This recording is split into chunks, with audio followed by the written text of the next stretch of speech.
Assalamualaikum warahmatullahi wabarakatuh. Pada kesempatan kali ini, saya Nelly Eriska, NPM 193404098, selaku moderator yang akan memandu kegiatan presentasi dan diskusi kali ini. Topik yang akan kami bahas adalah mengenai hak asasi manusia atau biasa disingkat dengan HAM. Sebelum presentasi ini dimulai, saya akan memperkenalkan anggota dari kelompok 8 Pendidikan Kewarganegaraan kelas D yang akan menyampaikan materi. Yang pertama, pengertian HAM oleh Silpi Siti Nurjana. Yang kedua, macam-macam HAM oleh Putri Andini. Yang ketiga, sejarah HAM oleh Putri Andini. Yang keempat, perkembangan HAM di Indonesia oleh Karina Utami. Yang kelima, 4 kasus HAM terbesar di Indonesia oleh Cindy Sukmakartika. Yang keenam, alasan kegagalan dalam penangkapan pelaku kasus HAM oleh Silpi Siti Nurjana. Yang ketujuh, faktor yang mempengaruhi tidak efektifnya penyelesaian pelanggaran kasus HAM di Indonesia oleh Karina Utami. Dan yang terakhir, kesimpulan akan disampaikan pada akhir presentasi oleh saya sendiri. Untuk mempersingkat waktu, selanjutnya adalah penyajian materi oleh kelompok 8. Baik, materi yang pertama yaitu pengertian hak asasi manusia. Hak asasi manusia merupakan anugerah langsung yang diterima oleh manusia dari Tuhan Yang Maha Esa. Setiap orang memiliki hak yang harus dilindungi, dihormati, dan dijunjung tinggi oleh pemerintah dan hukum. Karena sifatnya yang universal, setiap orang memiliki hak yang sama, tanpa membeda-bedakan bangsa, ras, agama, golongan, dan juga jenis kelamin. Dengan demikian, setiap orang memiliki kesempatan untuk berkembang sesuai dengan bakat dan cita-citanya. Kemudian, macam-macam HAM. Macam-macam HAM dapat dibagi menjadi 5 macam bidang, yaitu 1. Bidang secara pribadi. Artinya, setiap individu memiliki hak yang sama. Kedua, bidang politik. Artinya, setiap orang berhak untuk ikut serta berperan aktif dalam berbagai kegiatan politik. Ketiga, bidang hukum atau peradilan. Artinya, setiap individu memiliki hak yang sama di mata hukum dan pemerintahan. Keempat, di bidang ekonomi. Artinya, setiap orang memiliki hak untuk melakukan kebebasan, melakukan kegiatan-kegiatan ekonomi bagi masyarakat tanpa adanya sebuah gangguan. Kelima, bidang sosial budaya. Artinya, setiap individu berhak untuk menjalankan kehidupan sosial dengan aman, nyaman, serta hak untuk melestarikan dan mengembangkan kebudayaannya.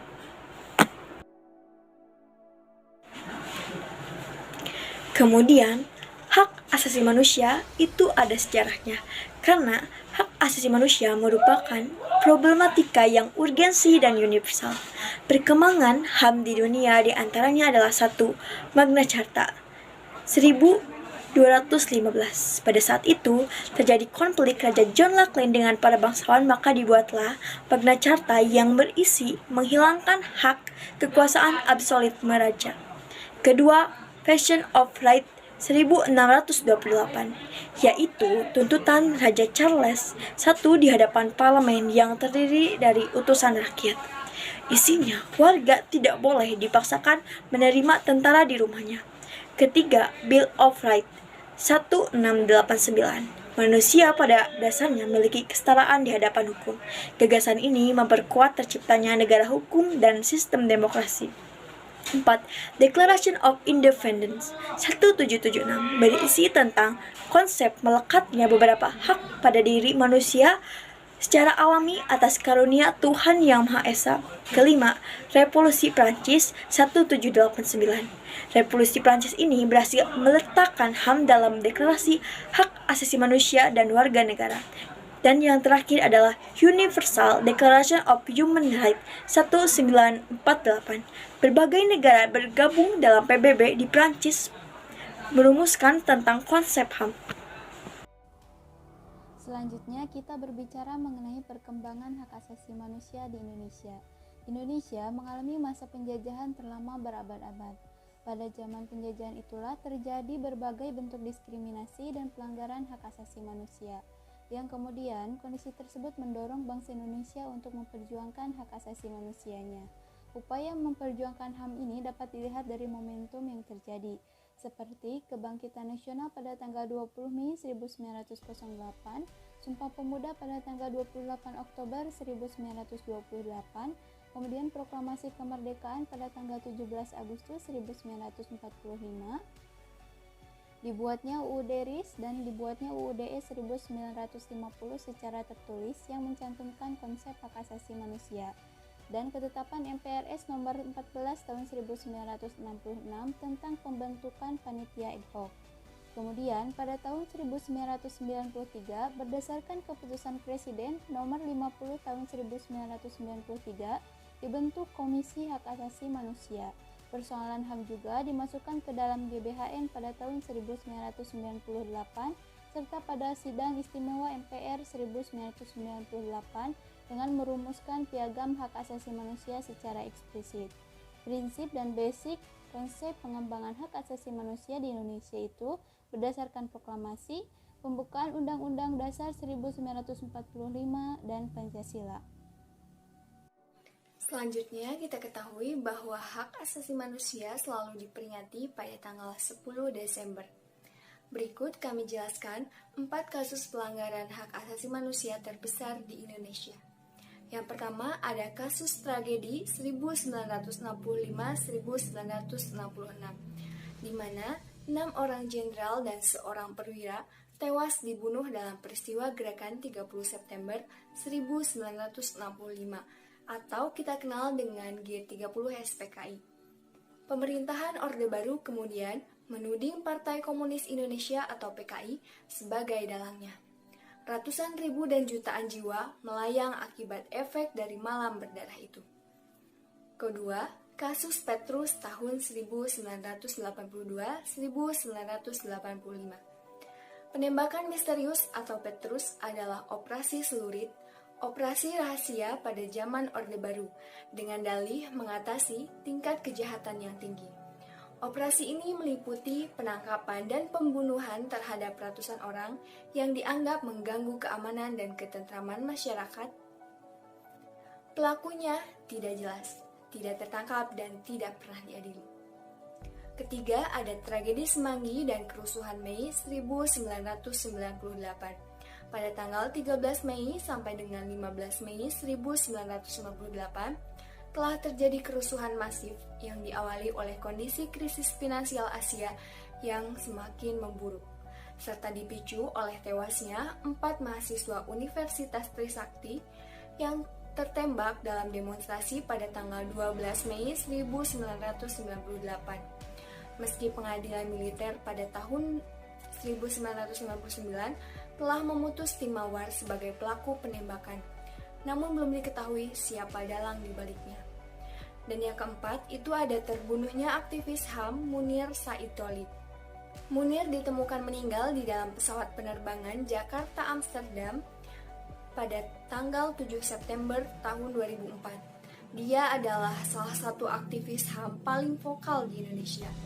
Namanya melambung sebagai seorang pejuang bagi orang-orang hilang yang diculik pada masa Orde Baru. Hingga tahun 2017, kasus kematiannya baru mengadili pilot maskapai Garuda Poli, Karpus Budihari. Hingga tahun 2017, kasus kematiannya baru mengadili pilot maskapai Garuda Poli Karpus Budihari Priyanto, yang mendapat vonis hukuman penjara selama 14 tahun karena telah terbukti sebagai pelaku yang meracuni Munir dalam penerbangan. Namun, banyak yang meyakini Poli bukanlah otak pembunuhannya. Dari 4 kasus besar hak asasi manusia yang pernah terjadi di Indonesia, yang diantaranya berujung pada kurangnya bukti ataupun kegagalan dalam penangkapan pelaku sebenarnya, menunjukkan bahwa praktik pembentukan pengadilan HAM di Indonesia masih sulit. Terdapat 3 alasan yang kami temukan dari beberapa sumber. Di antaranya, yang pertama, Banyak pihak yang bertanggung jawab dalam pelanggaran HAM masa lalu masih mempunyai pengaruh dalam pemerintahan.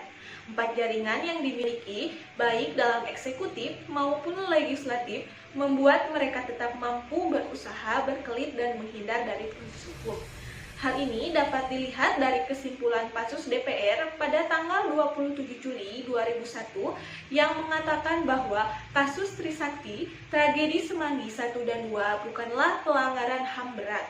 Ini adalah bukti bahwa kekuatan dan jaringan yang dimiliki oleh unsur masa lalu dalam bidang legislatif masih kuat dan mampu membuat para pelaku secara legal terhindar dari tanggung jawab hukum.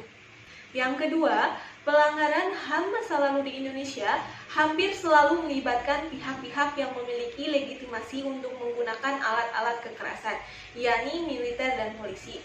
Kalaupun pelanggaran dilakukan oleh elemen masyarakat, setidaknya dukungan dan peran militer tidak bisa sama sekali dilepaskan. Keterangan para aktivis dan mantan korban yang selamat menunjukkan bahwa aparat berperan dalam penculikan dan penganiayaan terhadap mereka. Penembakan yang terakhir dengan tewasnya demonstran dalam tragedi Semanggi, kerusuhan Mei 1998 mengindikasikan kuat adanya suatu upaya yang sistematik dari pihak-pihak yang mempunyai kemampuan persenjataan dan mobilisasi untuk melakukannya. Kendati pelaku tidak lagi duduk dalam kekuasaan maupun jabatan strategis lainnya, jiwa korps dan solidaritas membuat penyidikan terhadap mereka yang berasal dari unsur militer mengalami kendala yang cukup signifikan. Yang ketiga, upaya untuk menangkap atau mengungkap kebenaran masa lalu juga dipersulit dengan tantangan yang cukup serius dari masyarakat. Hal ini karena ada elemen masyarakat yang juga terlibat dalam pelanggaran HAM berat masa lalu. Upaya penggalian kuburan maupun pemakaman kembali korban pembantaian pasca peristiwa 1965 di Temanggung misalnya, mendapat tantangan dari sejumlah elemen keagamaan tertentu. Hal ini bisa dimengerti karena kasus pembantaian massa yang diduga anggota maupun simpatisan PKI selama ini seolah mempunyai justifikasi, terutama dikaitkan dengan stereotip PKI yang tidak beragama. Perilakunya yang dicitrakan sebagai kejam dan predikat yang melekat sebagai partai terlarang. Sementara, faktor-faktor yang mempengaruhi 4 kasus besar tersebut dalam penyelenggaraannya di Indonesia tidak berjalan secara efektif karena disebabkan oleh kesulitan pembuktian jika penyelesaian akan dilakukan melalui jalur hukum atau pengadilan atau dalam istilah Muhammad Mahfud MD disebut dengan kesulitan teknis prosedural. Karena kejahatan itu bukan kejahatan biasa, tetapi kejahatan politik atau kejahatan dengan motif politik dari sebuah rezim yang dipastikan dilakukan secara terencana, rahasia, dan sistematis termasuk dalam menghilangkan jejak kejahatannya.